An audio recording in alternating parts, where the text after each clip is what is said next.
2019, I felt like was pretty lackluster and mediocre, aside from a few very standout games. But 2020 overall was just much more well-rounded, I would say, with the gaming experiences, and I thoroughly enjoyed most of them that I played. So before I get into the actual list, let me just say that the footage you are about to see is not my footage. It is stock footage because I record all my gameplay to my SSD and then I export it to my external hard drive because I have a 16 terabyte external hard drive. But unfortunately, my external hard drive failed, so I had to send it in to be repaired and for all the data to be retrieved. So yeah, that sucked. So that's why I have to use stock footage right now. So let's get into the list. Coming in at number 10 is Streets of Rage 4. Streets of Rage 4 was just a good co-op, whether it was online or offline, even though online was a little bit laggy. Arcade beat 'em up experience, right? Any of us who played Streets of Rage back in the day, we know how fun this series is, and I'm glad they brought it back. The gameplay mechanics were good. You had a nice visual art style, and it was just a real quick, fun arcade game to play. Especially on the harder difficulties, if you had somebody with you that knew what you were doing, if you learned the combo system, which had some depth and intricacies to it. So yeah, number 10 is Streets of Rage 4. Definitely a good game. You should definitely play it if you have it. Let's move on to number 9. Number 9 is Spider-Man Miles Morales. So some of you may be wondering why Miles Morales is at number 9 and not at one of the better spots. And it's not that it wasn't like a great game. I think, everybody should definitely play it. The story did a great job at kind of laying the foundation for who Miles Morales is as a character for those who may not be familiar with him. And it really established that he is very different from Peter Parker in his personality and with his powers when it came to the gameplay. So they did a good job at differentiating the gameplay when you play as Miles from when you play as Peter in both the story and the gameplay mechanics as well. And they just improved upon the visuals, of course, through the power of the PS5. So I would say it's an improvement in every way. I do think the Spider-Man, the original 2018 Spider-Man story is a little bit better, simply because it's a longer game, so they were able to like flesh it out a little bit more. This is a shorter story. It's meant to be compact and everything like that. But the only reason it's number 9 and not at a better spot is just simply because it's still, you can consider it an expansion of Spider-Man. Like I said, even though they did a good job at differentiating the gameplay and altering it and changing it up, it's still, essentially Spider-Man, which we experienced 2 years ago, which ain't nothing wrong with that, but it's not necessarily something that feels that new or that different, which, I'm not knocking. But once again, there are games on my list that are, I would say, newer or fresher experiences. So Miles Morales is number 9. Number 8 is Resident Evil 3 Remake. Now, let's just say right off the bat that, of course, Resident Evil 2 was the overall better remake, right? I mean, the original Resident Evil 2 was better than the original Resident Evil 3. So that should be expected, but I think people didn't expect as much as I guess you can consider it, quote unquote, a fall off from Resident Evil 2 to 3. And I think the fall off was mainly with the story. And because I believe they did cut some story beats and as far as like the gameplay mechanics, and I think they felt like, I mean, it wasn't that we felt Nemesis was a little bit more scripted and less intimidating than we hoped he would be. So that was pretty, unfortunate. But overall, the game was just really fun, right? I agree that Resident Evil 2 was a better overall game, but Resident Evil 3, I would argue with you that it's actually a more fun game than 2. right? And those are two different categories. One could be the better game, but one game could be, a little bit more fun. And I felt Resident Evil 3 was fun. It was fun playing as Jill with her weapons, and then also Carlos sometimes. And the game is more action than Resident Evil 2. Obviously, every Resident Evil game kind of moved in the action direction with every iteration. So that's obviously what Resident Evil 3 did. So it's a little bit more action.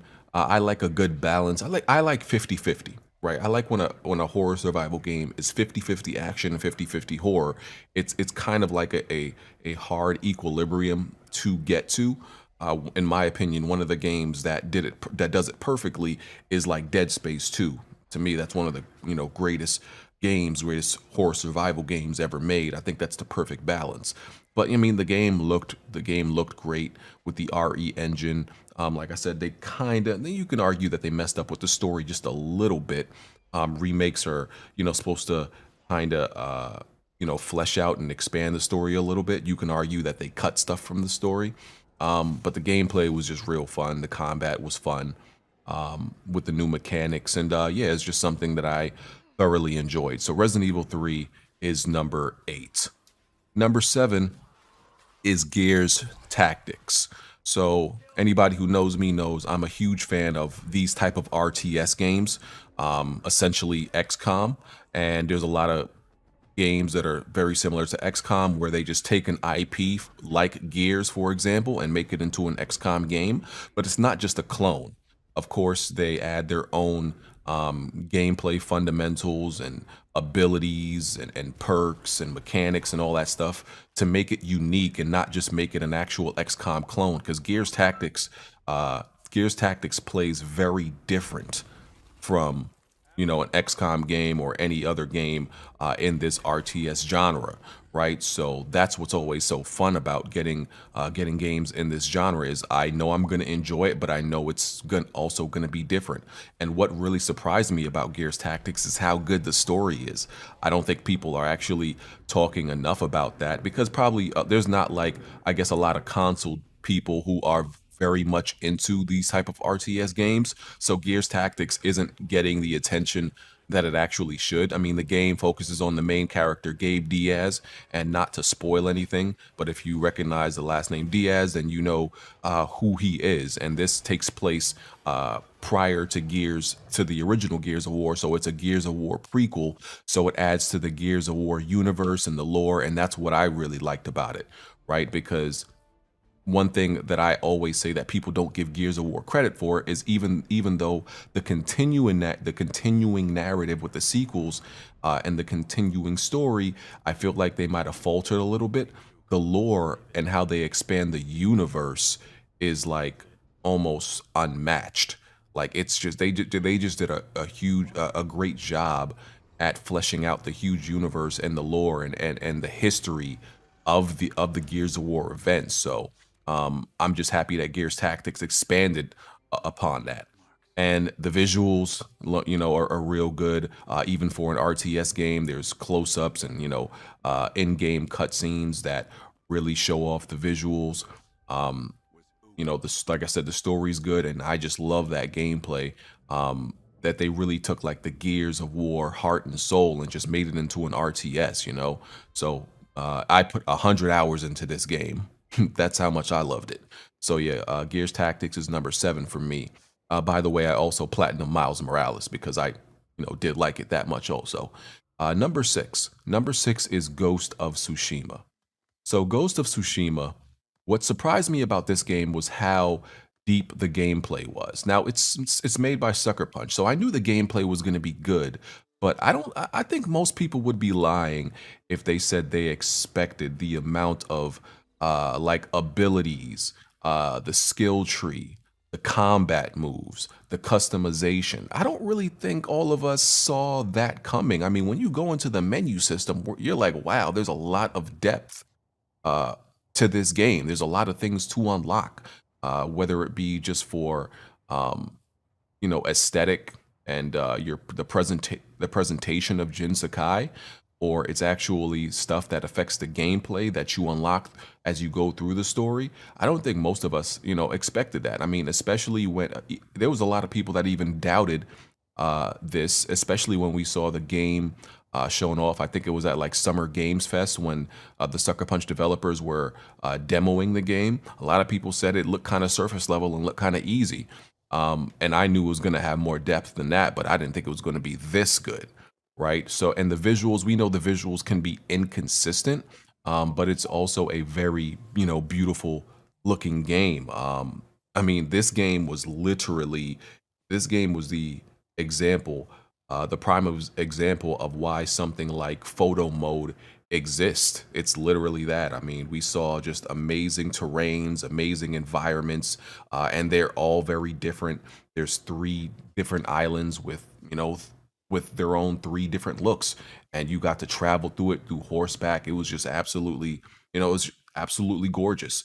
Like I said, there is some inconsistencies. You might go somewhere in the game and it looks pretty muddy. The textures aren't the highest, but then you go to a field of flowers, and the weather effects were dynamic and everything like that. You could change them with your flute, and I believe they said the weather changes with your actions with Jin Sakai. So that all that just like created these different environments that you would encounter with different time of day scenarios.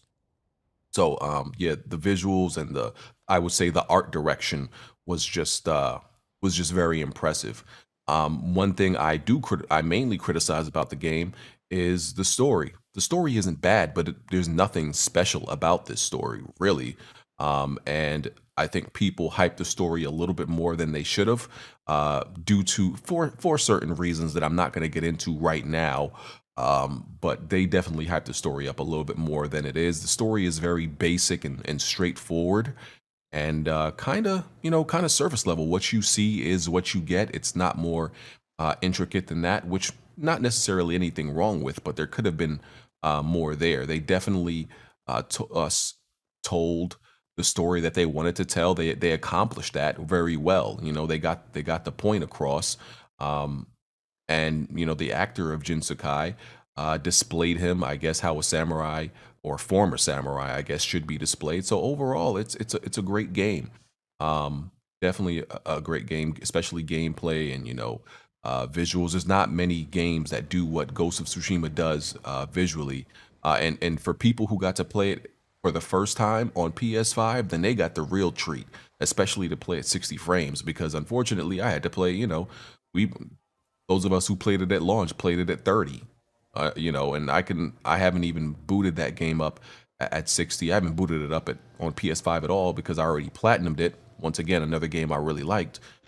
So yeah, people who waited and played on PS5 got the real treat.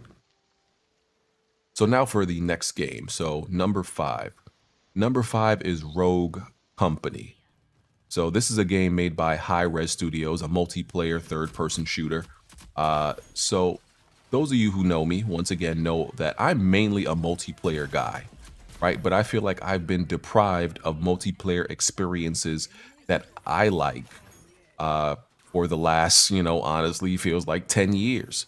Most of the multiplayer games that I've played in the last 10 years are kind of due to there just not being that much available that I like. I mean, mainly I played Uncharted 4 multiplayer, which I played due to lack of multiplayer games that I like, not because like, oh, I want to play Uncharted 4 multiplayer so bad.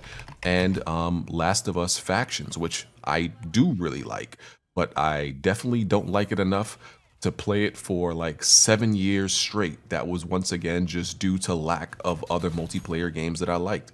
I feel like the multiplayer games that were being made just weren't for me, and they were designed for a different audience, right? And honestly, in my opinion, most of them sucked. And then Rogue Company came along, a game that I was not expecting. And I put 400 hours into this game, into this multiplayer game, since I started playing in the summer. I absolutely adore this game. I play it on PC. Like I said, I have 400 hours. I play it every single day. There's not a day that passes that I do not play Rogue Company. And you could ask anybody, in that sees me. I think my Discord status displays it. They see me on Epic on the Epic browser. They know I'm playing it all the time. It's just a great multiplayer game that I feel focuses on individual player skill, but also it's very team oriented with the different modes and the different maps. And one of my issues with a lot of multiplayer games now is they're too ability focused. Like abilities seem to have become like a like almost just too much of a focus, and people lean on it too much. It became a crutch and the centerpiece for multiplayer gaming, when I feel like the ability should always be secondary to player skill and your actual aim. Like, hey, can you aim?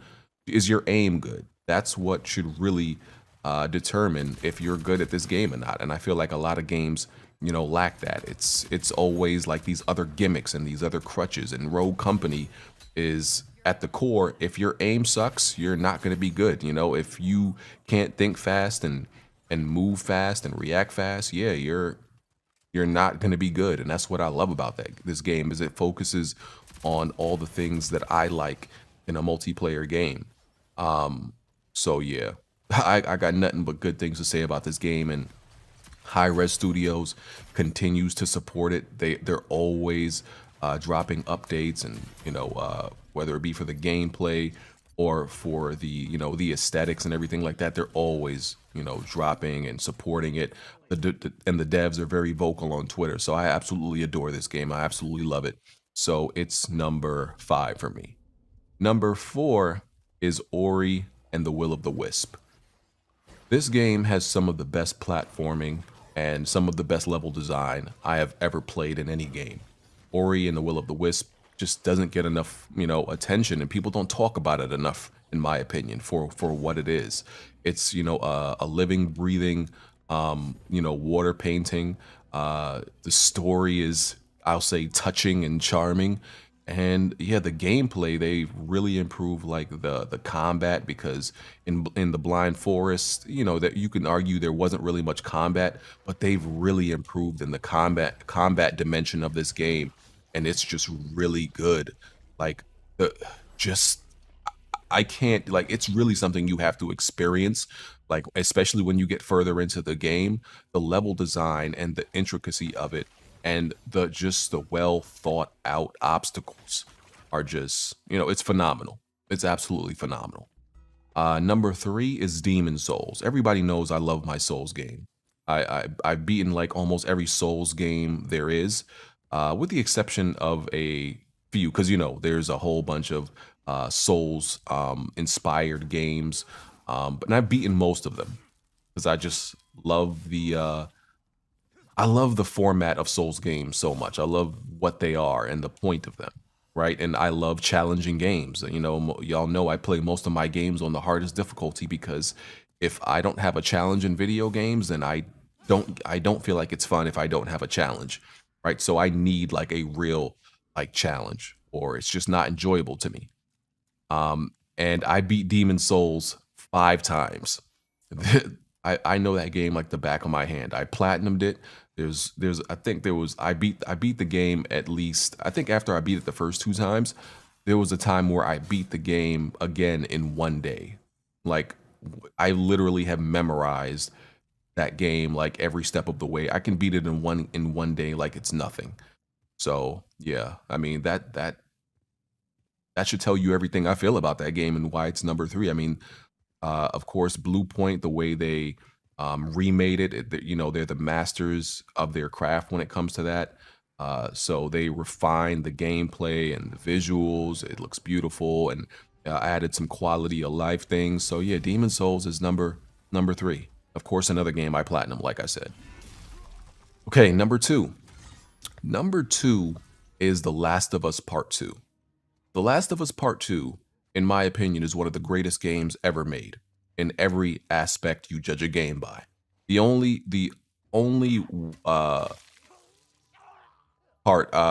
way I criticize this game is pacing. I do believe the pacing is a bit off, and I think that's something that Naughty Dog, struggles at with a lot of their games that are any game that Naughty Dog has done that's like over, I guess, 10 hours, which isn't necessarily a lot of their games right now. That's something that they've just recently ventured into. But any one of their games that's like 10 hours or over, uh, they just seem to struggle at pacing. But Last of Us Part 2 is just a phenomenal game and one of the best games ever made in my opinion in every single way. I mean, the gameplay, I don't see how anybody could argue or debate the just that gameplay, the combat. The stealth could use a little bit more improvements. I guess you could say they definitely could have added the ability to, for example, move bodies, right? But I think the stealth is great. The combat is amazing. Just the gameplay mechanics, everything feels so tight and refined. I've said it before, Naughty Dog doesn't do everything in their games. They don't do everything, but the things that they choose to do, they decide to do them the best. We may not have all the features that all these other games are going to have, but we are going to make sure the features that we do choose to put in our game, it's going to be the best in our game. It's going to work the best in our game, right? I've beaten this game I think four times. I've platinumed it. Um, I've literally studied and read every note collectible to analyze the story because yes, one of the biggest criticisms of this game is the story. I mean, mostly from a lot of people who haven't even actually played it, but I digress. And trust me, I've analyzed every part of this story to see if there are any major flaws, and I don't believe there is. Not that doesn't mean it's perfect. It doesn't mean it's perfect. That just means that what they do right vastly surpasses any type of minor flaws. And yeah, this is, and like I said, in my opinion, this is just one of the greatest games ever made. That gameplay is just almost flawless. It's just so good. And I'm somebody, let me just say, and this pertains to Demon Souls and The Last of Us. I'm not somebody who typically likes to play games over and over again. Once I beat a game, I'm typically done with it. Like, because it's usually not fun to me the second time around because it's an experience I already had. The Last of Us Part 2, I beat that game three times, and I beat it on when they released the new content for permadeath. I did permadeath chapter, which is where if you die, they reset the chapter. I beat it on that. That's not something I would typically do for a game if I don't like it. I love the game that much that I did all of that for it. And keep in mind, this is coming from someone who did not like the original Last of Us campaign that much. I was in 2013. I picked Tomb Raider for my game of the year over The Last of Us. I was one of, and I was getting. They were trying to hang me for it when I said, Last of Us, the original Last of Us, wasn't that great of a game. The story was okay. The gameplay was worse. Even for its time, the visuals weren't up to par. I said all of those things, and people said I was crazy. But the original game just didn't impress me that much. I just thought it was an okay game. But, I honestly didn't even like The Last of Us until I played it on the hardest difficulty, Grounded. When they released the Grounded mode, that's actually when I really enjoyed it because before that, it just kind of felt like I don't know, just a lackluster third person shooter with some horror elements and everything like that with a decent story. Yeah, it just, the original Last of Us didn't impress me. It didn't. So, but I did love the multiplayer, of course.